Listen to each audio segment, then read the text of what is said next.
You're very welcome back to Tuesday's Daily Rundown. Now, pro-choice activists have delivered abortion pills to women in Northern Ireland using a drone. The stunt aimed to highlight the strict laws around terminations on both sides of the Irish border. Police officers were at the landing site, however no action was taken to confiscate the medication. But in Northern Ireland, the maximum penalty for the crime of administering a drug to induce miscarriage is life imprisonment. In April this year, a 21-year-old woman was handed a suspended sentence in Belfast after she bought drugs on the internet to induce a miscarriage because she could not afford to fly to England. Stephen, you previously actually talked about this on the show, so we're still talking about this. Do you think change is on the way, or? I would hope so. I just find it incredible that a part of the United Kingdom has these laws in place. I was talking to someone about it earlier today, in fact, and this guy said, Alex said to me, what do you mean? What do you mean? The Northern Ireland's in the United Kingdom, so it's the same. I said, no. They've got their own laws, and their laws are driven by the conservative religious groups, Roman Catholic and sort of evangelical, whatever, Protestants, whatever they should be called, who've got this misogynistic, in my opinion, view of women's rights, which is, it's not up to them. We'll decide on their behalf what they can and they can't do. And it's just mind-boggling that a part of the United Kingdom has got such draconian anti-women's rights laws, and the rest of us are just letting it carry on. I just can't get my head around it. Do you know, it's actually relatively recently that, in the last few years, that I only realised about the laws in Northern Ireland as well. I mean, obviously I was aware of the Irish laws, but we assumed, growing up in Ireland, and the divide and the border was there all the time. Once you went over the border, it was, basically British rule. Yeah. And I mean, in every sense, you use sterling, red post boxes, you know what I mean? So we just assumed that everything went as the same. Are you surprised by this, Tom? Were you aware? Yes, a lot of what you've just said mirrors how I felt when I read this. I'm quite shocked that somewhere in the UK seems to have these laws. I mean, like, there are other countries in the world where you'd hear this story and you'd go, oh right, it's still shocking, but like using a drone to deliver them seems even worse for somewhere that's supposedly a first world country that's supposed to be as up to date as everywhere else. I mean, how if they've got this law on this, then what else are they being so restrictive on, in terms of women's rights, human rights? If the government was to go, oh well, we've got full human rights, well, and give people the choice to do whatever they want with their body. Yeah, no, I think this one, it's always a very emotive subject, obviously, as well, and the history of Ireland, like you said there, Stephen, so the religious influence. It's still so massive. Obvious to see and it's not, both sides of the border. And it's in the Republic, you sort of get it, and I don't agree with it, and would fight against it to the extent possible. But you sort of understand the influence of the Roman Catholic Church, because it pervades the Republic, in terms of their education system and whatever else. Beginning to change, I think, but it is the case.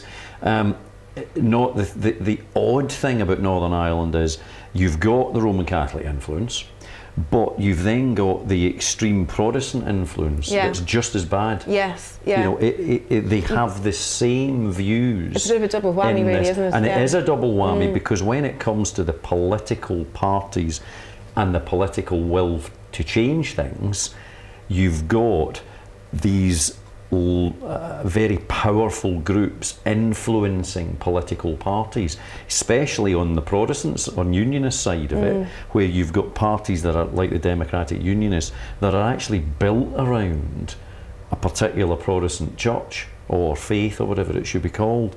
The Ian Paisley one, whatever that's called. And it's just this mishmash of these extreme religious views. I think most people would say, and it's having a horrific effect. Imagine living in a part of Britain as a woman and being in the only part of Britain where you can't have an abortion, and actually that's only really the case if you're poor, because if you've got enough money you can go to the mainland and have an abortion. So if you've got the money, you could pay to travel, pay for the hotels, pay for the treatment, job done.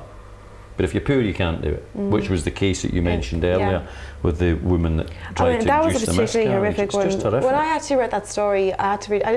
Were you familiar with that one, Tom? It was just she's a young woman. She's with, and it was her housemates who actually reported her. I mean, there's so many aspects of that story that I couldn't get my head around. I just can't even imagine being of that mentality that you wouldn't offer someone help. But anyway, that's what happened.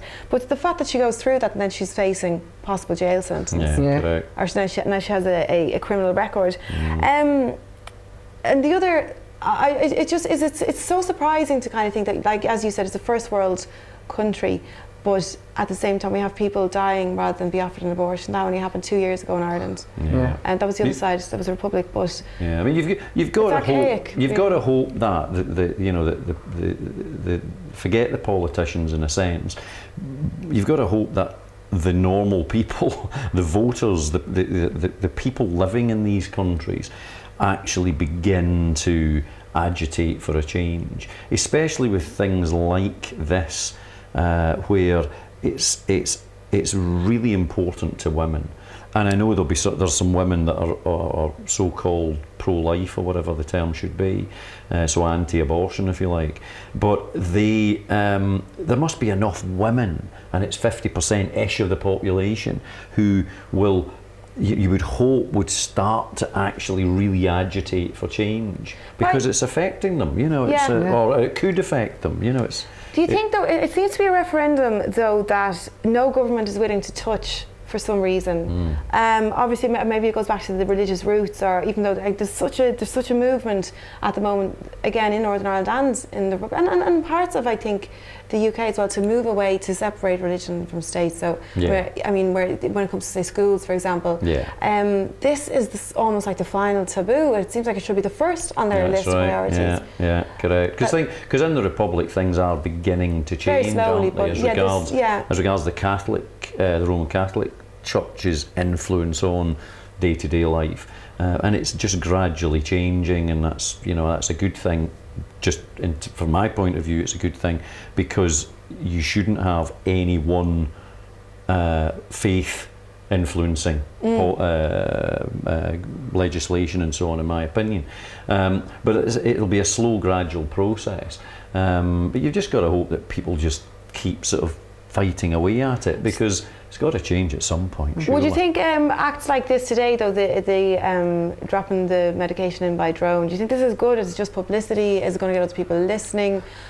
I'd like to hope so. I mean, I'd like to hope that the government, looks at themselves and go, how can we be proud of, in 2016 we have broadband, we have access to more or less every other country in the world, and we've just almost sentenced a girl to prison for not wanting to have a baby.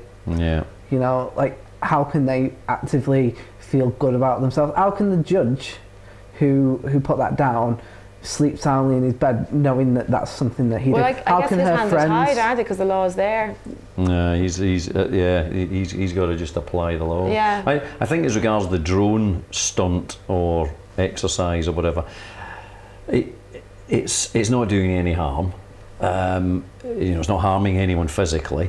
It is a publicity stunt, and anything I think that these groups can do to raise the profile of this is a good thing. We're talking about it. There's hopefully other people talking about it, and actually, like my mate Alex today that I mentioned earlier, saying, really, that's the case in Northern, and actually then paying it some attention, because it's a Northern Ireland law, but it's part of the United Kingdom, and ultimately Westminster's in charge. So, to the extent that the British people generally are engaging on that sort of thing, it hopefully starts to move towards some sort of change, which it feels long like it is, overdue. though. As I know you opened by saying that, it does feel like there is a movement on at the moment. But it's I read recently. There was, I think it was the Guardian actually, that did a list of all abortion laws around the world, and they broke it down into columns of basically what circumstances it's allowed, or it's allowable by law. And it is shocking what the other countries that Northern Ireland and Ireland line up against. Countries that we would just, regard as fully third world, lawless countries, almost much less developed. And it's absolutely shocking that we're kind of, we're up there with, or down there with those, whichever way is best to look at it. And it being a part of Great Britain, we could equally be tarred with that same brush. So you do think that we're answerable here? Yeah, I think it's a two-way system. Yeah. No, we're all a part of Great Britain, and if a section of Great Britain has those ideals and laws, then we are equally as guilty as everyone else. Brilliant. Well, it's not brilliant, sorry, but thank you, Tom, is what I mean. Thanks for that, guys. We're going to go for another break. We're back with lots more news in just a few minutes. Don't go away.